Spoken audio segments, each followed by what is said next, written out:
It was the week before I was about to elope. I had a $20 dress from H&M, and my best friend had recently been ordained at humanspirituality.org. We were good to go, except for one thing. Christopher is my fiancé. Usually guys like him are A, taken, B, gay, or C, figment of my imagination. Christopher is wonderful. And he always, always does the right thing. You have to tell him. I can't. It's your last week as a single woman. He deserves to know. I wondered how he'd react. Would he do something drastic, like look into the Ark of the Covenant until his skin melted off? We've all had crushes on fictional characters, but please understand, Indiana Jones and I are the real deal. And don't say to me, oh my gosh, I love Harrison Ford too, because I couldn't give a rat's ass about Harrison Ford. Or Han Solo. No. This story is about me and Indiana Jones.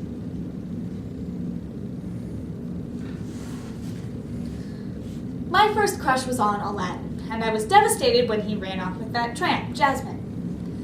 The 2009 Journal of Social Psychology says that a parasocial relationship occurs when a fictional character is allowed to serve as a social surrogate, blurring the line between truth and fiction and providing the subject with a psychologically real feeling of belonging. But if we become too attached to these relationships, we miss out on what reality has to offer.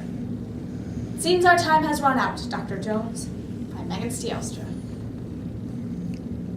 Christopher dropped me off in front of the theater. I found my seat and tried to calm down. The lights went down, the curtain went up, and suddenly, there he was. 1986. I was 9 years old. The day I met Indy, there was a thunderstorm, and since my parents were loudly focused on their impending divorce, all I had was the television, this tiny rabbit-eared job that only got one channel. A Saturday afternoon movie, Indiana Jones and the Temple of Doom. The scene that really gets me is the one where Indy and the kid from the Goonies are in the corridor with all the decapitated skeletons, and the kid keeps setting off booby traps. And I'm all, Indy, this kid sucks! And then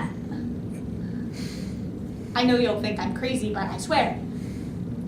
Indiana Jones turned, and he looked at me. He saw me. He saw me. He looked right into my eyes. We spent most of our time down at the creek, digging ancient relics out of the mud. Eventually, though, I got older. I didn't want to play anymore. I wanted us to... I had these feelings, and... Don't look at me like that, like you don't have fantasies. And Indiana Jones is pretty top of the line. He's a college professor, fluent in numerous indigenous languages. He has a very great hat.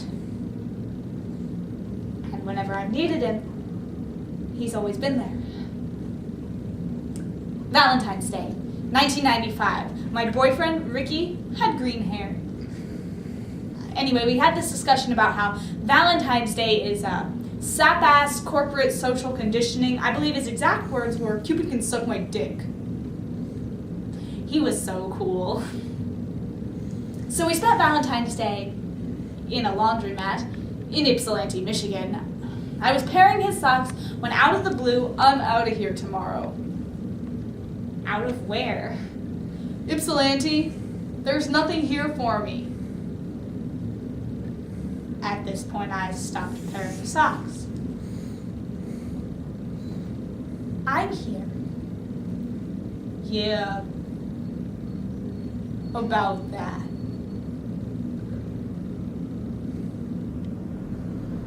I said nasty things and threw dirty laundry, trying to start a fight because at least if he was standing there yelling at me, he'd still be standing there. He just picked up his stuff and left. I was alone. And then I heard it. Dum da dum dum, dum da dum, and there he was. Indiana effing Jones on a black and white television set near the dryers. I sat, and for the next 6 hours, I watched the Saturday afternoon triple feature. From then on, whenever I needed a little rescue from reality, he was there. Like when I dated the alcoholic, or a gay guy. Yeah, there were many gay guys actually, and actors. Lots of actors, many of whom had substance abuse problems, and girlfriends, and or wives. I know. I've made a lot of stupid choices, but everybody does, right? Christopher was the best thing that ever happened to me. Suddenly I was watching romantic comedies and wearing color and flowers. I loved flowers. Chocolate, bring it on. I wanted bluebirds on shoulders and walking on sunshine and reality to be so amazing that you no longer needed your fantasy. I no longer needed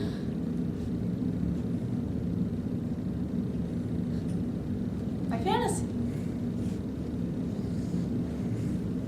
And so there I was, watching Raiders of the Lost Ark, rehearsing what I'd say. Seems our time has run out, Dr. Jones. Or, you'll always be my greatest adventure. I felt guilty. So I was on my feet and halfway up the aisle when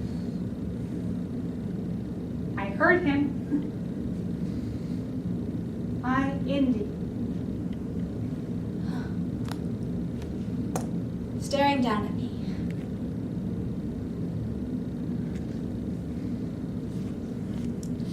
Indiana Jones. It's been a while, huh? I have something to tell you. I'm getting married. I know. It's huge. I never even thought I'd fall in love.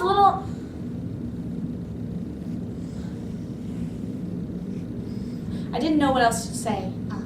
And so I borrowed from every boyfriend who'd ever dumped me over the years. Fate just isn't on our side. I looked around the theater at all the faces so in love with Indiana Jones. In an hour and a half, the lights would go up and they would return to their lives.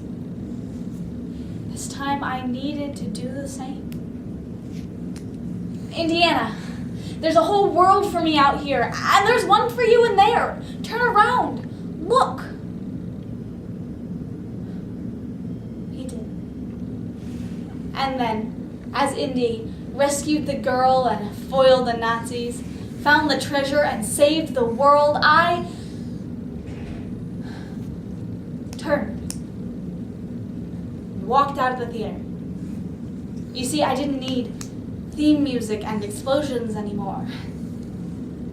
That was his world, and I pushed open the theater doors into mine. The city, the street, and Christopher, parked outside and waiting to drive me off into the sunset.